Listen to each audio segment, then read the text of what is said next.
반갑습니다. 12월 13일 월요일 큐티 스케치 시간입니다. 오늘 본문은 욥기 33장 14절로 33절까지의 말씀입니다. 오늘 본문은 이렇게 시작합니다. 하나님은 한 번 말씀하시고 다시 말씀하시되 사람은 관심이 없도다. 사람이 침상에서 졸며 깊이 잠들 때나 꿈에나 밤에 환상을 볼 때에 그가 사람의 귀를 여시고 경고로서 두렵게 하나니 이는 사람에게 그의 행실을 버리게 하려 하심이며 사람의 교만을 막으려 하심이라. 예, 오늘 본문 역시도 엘리후의 이야기입니다. 엘리후가 욥을 향하여 이야기하고 있는데요. 욥이 예전에 이런 이야기를 한 적이 있습니다. 하나님이 나에게 말씀하고 계시지 않다. 나에게 응답하고 계시지 않다. 하나님 침묵하고 계신다. 이런 말을 한 적이 있습니다.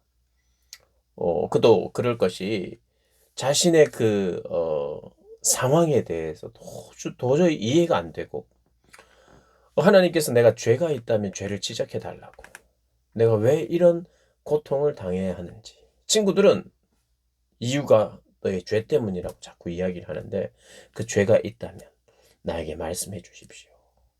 하나님, 어디에 계십니까? 왜 말씀해 주지 않고 계십니까? 하고 그렇게 답답해 했거든요. 근데 오늘 엘리후는 하나님이 말씀하지 않는 게 아니다. 네가 못 듣는 거다. 하나님은 한 번만 말씀하시는 게 아니라 한 번 말씀하시고 다시 말씀하신다. 그런데 사람이 관심이 없다. 하나님은 꿈이나 환상을 통해서도 말씀하신다. 경고하시기 위해서.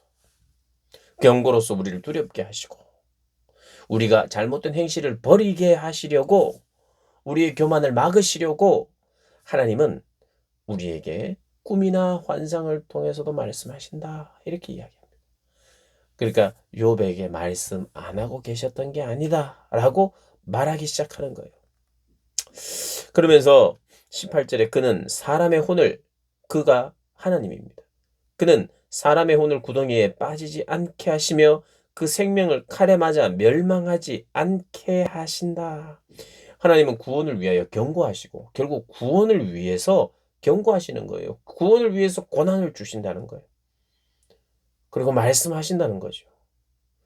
병과 고통, 19절에 혹은 사람이 병상의 고통과 뼈가 늘 수심의 징계를 받나니 그의 생명은 음식을 싫어하고 그의 마음은 별미를 싫어하며 그의 살은 파리하여 보이지 아니하고 보이지 않던 뼈가 드러나서 그의 마음은 구덩이에 그의 생명은 멸하는 자에게 가까워진다. 이렇게 이야기합니다. 하지만 23, 24절을 보면 24절에 하나님이 그 사람을 불쌍히 여기사 그를 건져서 구덩이에 내려가지 않게 하라. 내가 대속물을 얻었다 하시리라. 말씀하시면서 하나님은 꿈과 환상, 질병, 고통을 주시는데 그 주시는 목적은 파괴와 멸망이 아니라 생명을 얻게 하고 죄인들은 돌이키게 하고 회복을 위해서 이런 고난을 주신다는 거예요. 욥의 세 친구들은 인과응보를 이야기했습니다. 네가 지금 받고 있는 네가 지금 받고 있는 징벌을 보니까 너는 죄 때문이다. 그래서 너는 인과응보, 죄 때문에 이런 결과, 원인이 죄고 결과는 이런 비참함이다. 그러니 너는 회개해야 된다. 이 말이었어요.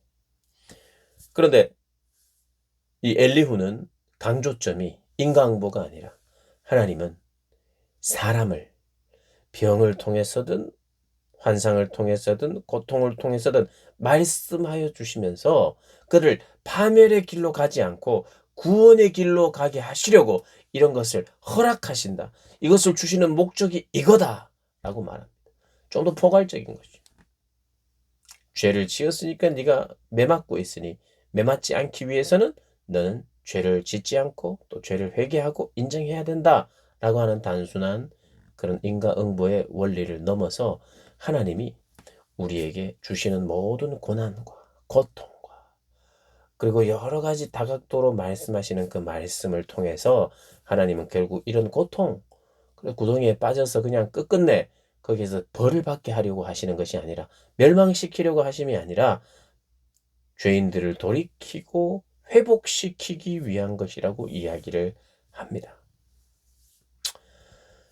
그래서 죄지은 인간이 하나님의 형벌과 경고, 그 경고를 수용하고 회개하면 하나님은 그 질병에서 구원하실 것이다 라고 말하는 거예요. 물론 이제 새 친구들 안에도 이런 이야기가 있었습니다. 네가 지금 만약 하나님께 회개한다면 하나님은 복을 주실 것이다.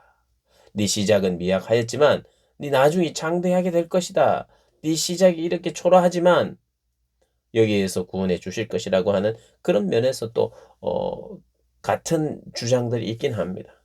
그러나 강조점이 어디 있느냐? 고난의 이유보다는 고난의 목적, 고난의 이유에 포커스를 맞추고 결국에는 우리에게 회복과 생명을 주시기 위함이다 라고 말하고 있습니다.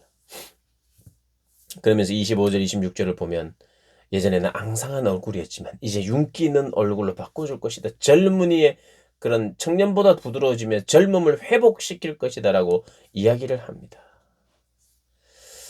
그러면서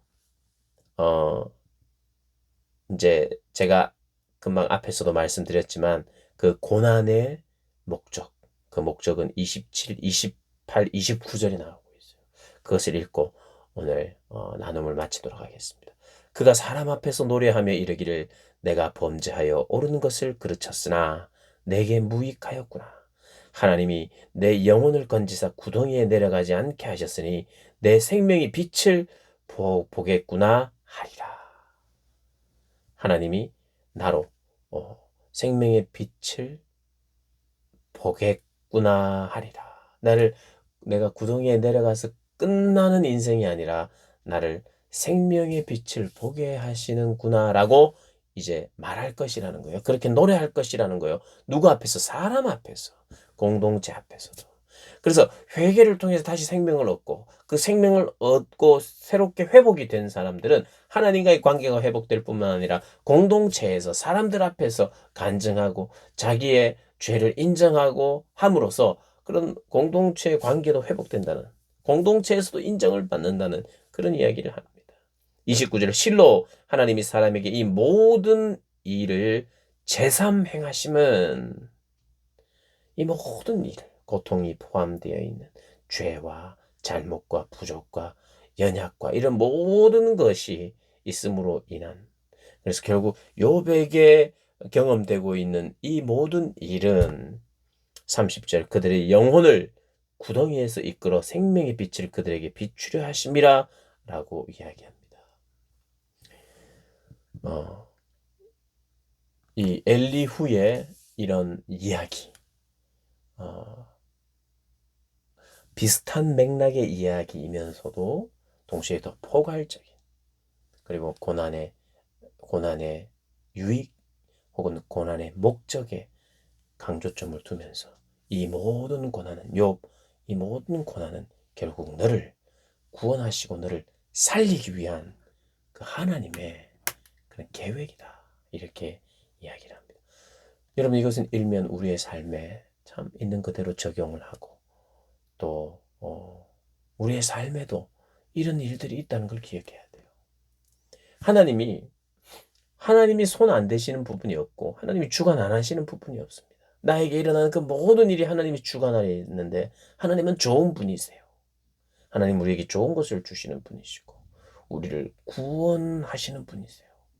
그래서 이 모든 것이 합력하여서 우리를 구원의 자리로, 파멸의 자리가 아니라 구원의 자리로 인도하신다는 것 여러분 꼭 기억하시고 그 구원의 하나님을 찬양하고 자랑하는 복된 여러분들 되시기를 주님의 이름으로 축복합니다.